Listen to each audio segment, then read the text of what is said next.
week-end a lieu le Grand Prix de Monaco, 8e round de la saison 2024, mais surtout Grand Prix historique dans l'histoire de la Formule 1. Et on s'est dit pourquoi pas aujourd'hui vous faire une petite vidéo avec 5 anecdotes, 5 faits marquants ou intéressants de l'histoire de ce circuit de Monaco. Si jamais ce format vous plaît, n'hésitez pas à nous le dire dans les commentaires. Voilà, on a essayé de prendre des trucs un petit peu farfelus, des trucs que vous connaissez sûrement déjà, d'autres peut-être que vous n'aviez jamais entendu parler. Et si jamais ce format vous intéresse, on pourra pourquoi pas le répéter sur d'autres circuits, pourquoi pas d'autres catégories ou d'autres événements de l'année 2024 en sport automobile. Sans plus tarder, on va tout de suite découvrir 5 faits marquants, 5 anecdotes sur l'histoire du Grand Prix de Monaco en Formule 1.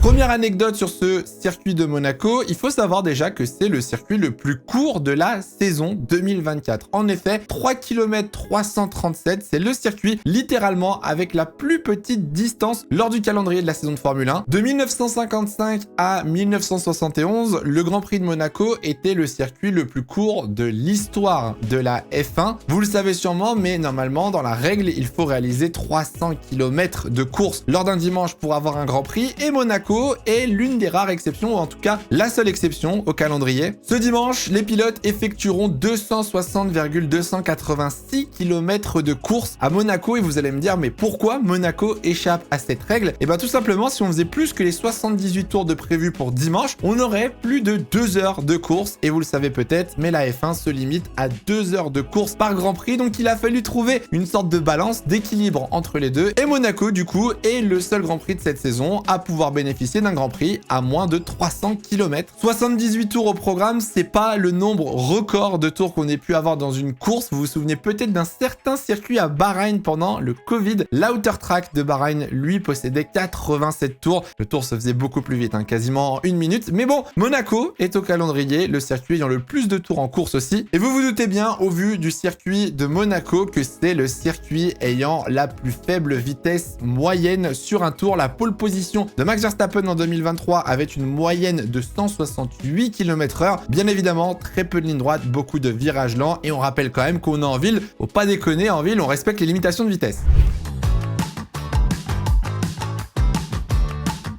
Deuxième statistique sur ce Grand Prix de Monaco. Qui est le prince? Bon, le prince Albert II, bien évidemment, mais qui est le roi peut-être de Monaco? Ayrton Senna. Ayrton Senna est le pilote ayant le plus beau palmarès dans les rues de la principauté. Pilote avec le plus de victoires, pilote avec le plus de pole position, pilote avec le plus de podiums. C'était clairement sa deuxième maison. Ayrton Senna était une menace, honnêtement, à Monaco. 6 victoires pour le pilote brésilien à Monaco, dont 5 consécutives. 5 ans d'affilée, Ayrton Senna a remporté le Grand Prix de Monaco. 1987 au volant de sa Lotus, puis ensuite 1989, 1990, 1991, 1992, puis 1993. Ayrton Senna compte aussi 5 pole positions, donc 4 consécutives. 1985 au volant d'une Lotus, puis ensuite 1988, 1989, 1990 et 1991 au volant de ses McLaren. Et pour l'instant, il détient le record du nombre de podiums à Monaco, qui pourrait être égalé cette année par un pilote. C'est peu probable, c'est Lewis Hamilton. Il faudrait que Lewis Hamilton monte sur le podium pour égaler Ayrton Senna et décrocher un 8e podium en principauté. Peu probable. Faut savoir qu'en 10 Grands Prix à Monaco, 10 participations pour Ayrton Senna, il a toujours fini sur le podium, sauf en 85 et 88 où il avait abandonné sur ces deux courses. Pour les plus anciens d'entre vous et les puristes, vous vous souvenez sûrement de la course de 1984 où en partant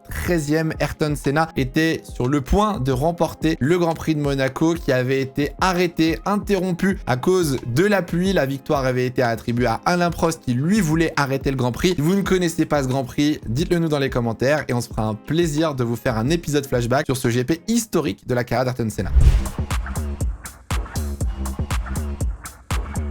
Le Grand Prix de 1982, la première place maudite, le Royal Rumble si vous préférez du Grand Prix de Monaco, une édition assez particulière vu qu'à chaque fois qu'un pilote a pris la tête de ce Grand Prix, il a fini par abandonner. Oui, ça peut paraître bizarre, mais croyez-moi, c'est assez loufoque. On est donc en 1982, René Arnoux au volant de sa Renault prend donc la pole position, part en tête du Grand Prix de Monaco et mène le Grand Prix pendant de nombreux tours. On arrive au 14e tour, René Arnoux part à la faute, part en tête à queue et malheureusement doit abandonner. À l'époque, en général, quand vous faisiez une erreur ou que vous partiez en tête à queue, c'est quasiment impossible de repartir et c'est un autre Français qui prend donc la tête de ce Grand Prix de Monaco, Alain Prost. Alain Prost va donc poser ses bagages en tête du Grand Prix. Pendant quasiment 60 tours, le pilote français va mener ce Grand Prix de Monaco 1982 jusqu'à 3 tours de l'arrivée où Alain Prost partira à la faute, une sortie de piste à la sortie du tunnel et abandonnera le Grand Prix de Monaco. Riccardo Patrese récupère donc la tête du Grand Prix suite à l'abandon d'Alain Prost et 2 tours plus tard, on est à 2 tours de l'arrivée, Riccardo Patrese part en tête à queue à l'épingle du Lowe's. Cal ne peut pas repartir et c'est Didier Pironi à ce moment-là qui récupère donc la tête du Grand Prix de Monaco 1982 et devinez quoi? Didier Pironi subit une casse mécanique, pas de moteur dans le tunnel et le nouveau leader, le 4e leader de ce Grand Prix est contraint à l'abandon. Andrea De Cesari à ce moment-là 2e du Grand Prix de Monaco derrière du coup Didier Pironi va pour prendre la tête du Grand Prix et tombe en panne au moment de dépasser Didier Pironi et abandonne lui aussi à son tour. Et c'est donc Derek Daly à un tour de l'arrivée qui récupère la tête du Grand Prix qui se dirige donc au final vers une victoire en principauté mais non à cause de dégâts sur l'aileron avant et surtout sur la boîte de vitesse. Il est contraint à abandonner dans le dernier tour du Grand Prix et devinez qui vient s'imposer sur cette édition folle du Grand Prix de Monaco? Riccardo Patrese qui était parti en tête à queue 2 tours plus tôt à l'épingle et qui avait calé, avait réussi à redémarrer et a réussi à reprendre la tête du Grand Prix dans le dernier tour pour s'imposer. Ce sera le seul pilote de cette édition à compléter les 76 tours de ce Grand Prix de Monaco. Totalement fou, mais voilà, vraiment c'était une poisse, être un chat noir, le leader de cette course, c'était vraiment le pire endroit. Ça me ferait énormément rire aujourd'hui d'avoir une course en 2024 où pareil, à chaque fois qu'un pilote passe en tête a un problème mécanique ou part à la faute, ça ferait un GP exceptionnel. Bref, j'ose pas imaginer ceux qui l'ont vu à la télé, ça devait être quelque chose d'assez historique.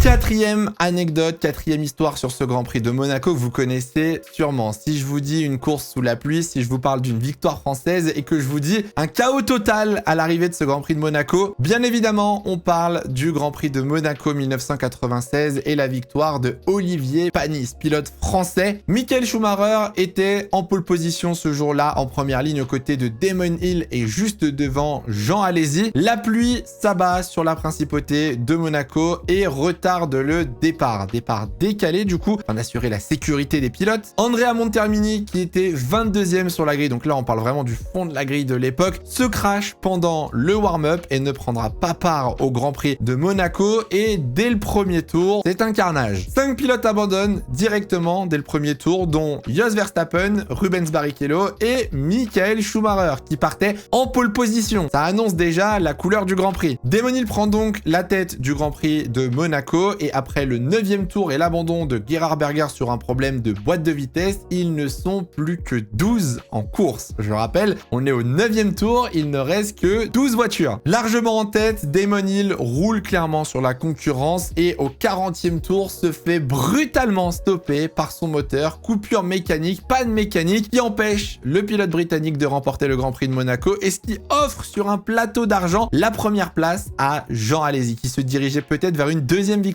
en Formule 1 après le Canada 1995. Sauf qu'au 60e tour, le destin en a décidé autrement pour notre petit Jeannot, qui malheureusement, sur une rupture de suspension, devra abandonner et laisser la tête du Grand Prix à un certain Olivier Panis avec sa Ligier. Il faut savoir que le Grand Prix avait duré plus de 2 heures, les pilotes n'avaient fait que 75 tours, donc pas la totalité des tours du Grand Prix de Monaco, et ils étaient 2 autres à avoir fait 75 tours, David Coulthard et Johnny Herbert qui complétaient le podium de ce Grand Prix de Monaco. La course a été marquée par un nombre d'accidents incalculable avec des conditions dantesques. Mika Salo, Mika Hakkinen, Eddie Irvine par exemple avaient abandonné le Grand Prix mais avaient parcouru une distance suffisante pour être classés à la fin du Grand Prix de Monaco. Et mine de rien, cette victoire d'Olivier Panis a été pendant très longtemps notre dernière victoire française en Formule 1 jusqu'à ce qu'un certain Pierre Gasly en 2020 vienne remporter le Grand Prix d'Italie.